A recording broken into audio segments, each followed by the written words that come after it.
அன்புள்ளம் கொண்ட அனைவருக்கும் வணக்கம். இன்றைக்கி நாம் பார்க்க போகிற தலைப்பு என்னென்னு பார்த்தீங்கன்னா, சுக்கிர பயிற்சி எப்படி இருக்க போகுதுன்னு பார்க்க போகிறோம். ஆமாங்க, சுக்கிர பயிற்சியா, சனி பயிற்சி, குரு பயிற்சி எல்லாருடைய யூடியூப் சேனல்லையும் இன்றைக்கி போட்டுக்கிட்டு இருப்பாங்க. ஆனால் நாம் இப்போ பார்க்க போகிறது என்ன அப்படின்னா, சிலருக்கு சனி பயிற்சியும் குரு பயிற்சியும் வெவ்வேறு விதமான பலன்களை கொடுக்கலாம். இன்றைக்கி நாம் பார்க்க போகிறது சுக்கிர பயிற்சி. இந்த சுக்கிர பயிற்சி எப்போ நடைபெற போகுது அப்படின்னா, வர்ற ஜனவரி 28 தொடங்கி மே மாதம் இறுதி வர சுமார் 120 நாட்களுக்கு சுக்கிரன் மீனத்தில் உச்சமடைய போகிறார். ஆமாங்க, மீன ராசி தான் அவருடைய உச்சம் பெறக்கூடிய வீடு. பொதுவாக சுக்கிரன் உச்சமடைவது அனைத்து ராசிகளுக்குமே ஏதாவது ஒரு வகையில் பலனளிக்கும். பணவரவு, காதல், சொகுசான வாழ்க்கை முறை உள்ளிட்ட நிறைவான அமைப்புகளுக்கு சுக்கிரன் தான் அதிபதி. களத்திரக்காரகன் என்று அழைக்கப்படக்கூடிய ஒரு கிரகம் சுக்கிரன். ஆமாங்க, ஒவ்வொரு கிரகத்துக்கும் ஒவ்வொரு காரகாதித்துவம் இருக்கும். அப்படி பார்க்கும்போது சுக்கிரன் தான் ஒருவருக்கு வாழ்க்கையில் திருமணம் எப்போ நடக்கணும், எப்படி நடக்கணுங்கிறத நிரூபிக்கக்கூடியவர் சுக்கிர பகவான். அப்படிப்பட்ட சுக்கிர பகவான் ஒரு பாசிட்டிவான கிரகங்க. உச்சத்துக்கு ஒரு யோகம், பரிவர்த்தனைக்கு ஒரு யோகம்னு கொடுக்கக்கூடிய ஒரே கிரகம் சுக்கிரன் தான். இந்த சுக்கிர பகவான் இப்பொழுது உச்சமடைய போகிறதுனால சிலருக்கு இது மாளவிய யோகம் அப்படின்னு அழைக்கப்படக்கூடிய யோகத்தை கொடுக்க போகிறாரு. புதனோட இவர் இணையும் போது மதனகோபால யோகம் அப்படின்னும் லக்ஷ்மி நாராயண யோகம் அப்படின்னும் ஒவ்வொரு ராசிக்கு ஒவ்வொரு யோகத்தை கிடைக்கும்.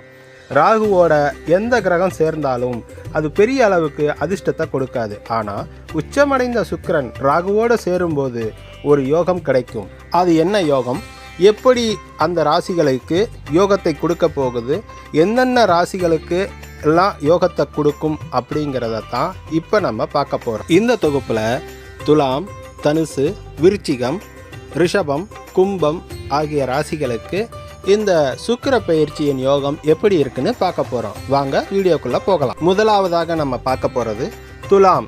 துலாம் ராசிக்கு அதிபதியே சுக்கிரன் தான். துலாமுக்கு 6ஆம் இடத்தில் சுக்கிரன் வரப்போகிறார். 6ஆம் இடம் என்பது போராட்டத்தை குறிக்கும். உங்களுக்கு கடுமையான போட்டி இருந்தாலும் அதில் போராடி வெற்றி பெறுவதற்கான வாய்ப்பு உருவாகும். 8ஆம் இடத்தில் குரு மறைகிறார். இதுவும் ஒரு நல்ல யோகம்தான். குரு சுக்கிரன் பரிவர்த்தனை நன்றாக இருக்கும். உதவிகள் தேடி வரும். பெரிய அளவுக்கு அதிர்ஷ்டத்தை எதிர்பார்க்க முடியாது. இருப்பினும் உங்கள் திறமையால் வெற்றி கிடைக்கும். உங்களின் அறிவுக்கு பாராட்டு, அங்கீகாரம் கிடைக்கும். கலை மற்றும் விளையாட்டுத் துறைகளில் வெற்றி கிடைக்கும். கணவன் மனைவி காதல் உறவில் மாற்று கருத்துக்கள் ஏற்படலாம். அதனால் உறவில் கவனம் தேவை. பணியிலும் திட்டமிட்டு கவனமாக செயல்பட வேண்டும். பணம் கொடுக்கல் வாங்கலில் கவனம் தேவை. இரண்டாவதாக நம்ம பார்க்க போகிறது விருச்சிகம். விருச்சிக ராசிக்கு 5ஆம் இடத்தில் சுக்கிரன் வரப்போகிறார். 5 என்பது உங்கள் பூர்வ ஜென்ம ஸ்தானம். கடந்த ஜென்மத்தில் நீங்கள் செய்த புண்ணியங்களுக்கான பலன்களை இப்போது அறுவடை செய்வீர்கள். குரு 7ஆம் இடத்தில் உள்ளார். பணம், பொருள் முன்னேற்றம், அதிர்ஷ்டம் ஓரளவுக்காவது கை கொடுக்கும் காலகட்டம் இது. சுப செலவுகள் வரும். 8 கிரகங்களுடன் சுக்கிரன் பயணிக்கும் இந்த காலகட்டத்தில் பொருளாதாரத்தில் உயர்வு இருக்கும். திருமணம் ஆகாதவர்களுக்கு திருமண வாய்ப்பு அமையும். காதல் உறவு திருமணமாக மாறும். லாட்டரி ஜாக்பாட் பலன்கள் கிடைப்பதற்கான வாய்ப்பு உள்ளது. சரியான வாய்ப்பு கிடைக்கவில்லை என்ற இயக்கத்தில் இருந்தவர்களுக்கு நல்ல வாய்ப்புகள் வரும். மொத்தத்தில் அதிர்ஷ்டமான காலம் அப்படின்னு சொல்லக்கூடிய காலம் உங்களுக்கு இந்த சுக்கிர பயிற்சியால் கிடைக்க போகுதுங்க. பயணத்தில் இனிமேல் வெற்றி மட்டும்தான் கிடைக்கும். மூன்றாவதாக நம்ம பார்க்க போகிறது தனுசு. தனுசு ராசிக்கு சுக்கிரன் 4ஆவது இடத்துக்கு வரப்போகிறார். இது மாளவிய யோகம் என்று சொல்லலாம். இந்த இடம் சுகஸ்தானம் அப்படின்னு சொல்லக்கூடிய இடம்.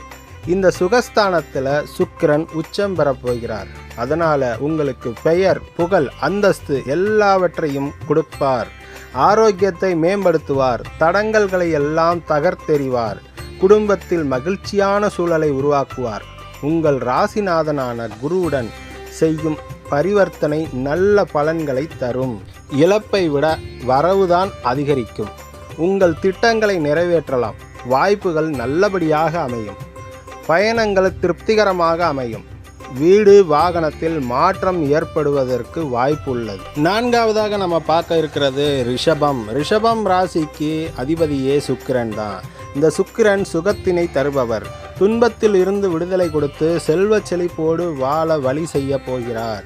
நமக்கு மட்டும் ஏன் எதுவுமே நடக்க மாட்டேங்குது என்று ஏங்கி தவித்த ரிஷபராசிக்காரர்களுக்கு செல்வ வளத்தை அள்ளி கொடுக்க போகிறார். ஆமாங்க, ஏன்னா உங்களுடைய ராசிக்கு 11ஆம் இடமான லாபஸ்தானத்தில் போய் உச்சமடைய போகிறார். இது உங்களுக்கு மாளவியா யோகம் அப்படின்னு கிடைக்க போகுது. உங்கள் முகத்தில் பொலிவு உண்டாகும். ரொம்ப உற்சாகமாக இருப்பீங்க. ஆடை ஆபரண சேர்க்கை அதிகமாக சேரும். தங்க நகைகள் வாங்க போகிறீங்க. வீட்டுக்கு தேவையான ஆடம்பரமான பொருட்களை வாங்க போகிறீங்க. உங்களுக்கு சுப செலவுகள் தான் ஏற்படும். கணவன் மனைவிக்கிடையே நெருக்கம் அதிகரிக்க போகுது. பெண்களுக்கு இது மாதிரி ஒரு சந்தோஷத்தை நான் பார்த்ததே இல்லை அப்படின்னு சொல்லி கொண்டாட போகிறீங்க. உங்கள் பேங்க் அக்கௌண்ட்டில் பேலன்ஸு 6 எண்ணிக்கை கொண்ட பேலன்ஸாக மட்டும்தான் இருக்கும். ஆமாங்க, உங்களுக்கு 6 இலக்க எண்களை கொண்ட அக்கௌண்ட் பேலன்ஸ் எப்போவுமே இருந்துக்கிட்டே இருக்க போகுது. இனி உங்களுடைய காலம் அதிர்ஷ்டகரமான காலமாக சுக்கிரன் உங்களுடைய வாழ்க்கையை மாற்றப் போகிறார். சந்தோஷமாக அனுபவிக்க தயாராகுங்க. இப்போ நம்ம 5ஆவதாக பார்க்க இருக்க போகிறது கும்பராசி. ஆமாங்க, உங்கள் கும்பராசிக்கு சுகஸ்தானாதிபதியான சுக்கிரன் உங்களுடைய 2ஆம் இடமான தனம் வாக்கு குடும்பம் அப்படின்னு சொல்லக்கூடிய ஸ்தானத்தில் 2ஆம் இடத்துல உச்சம் பெறப்போகிறார். இப்போ உங்களுடைய பேச்சு வன்மை எல்லாமே அனைவரும் கேட்கும்படியாக இருக்கும்.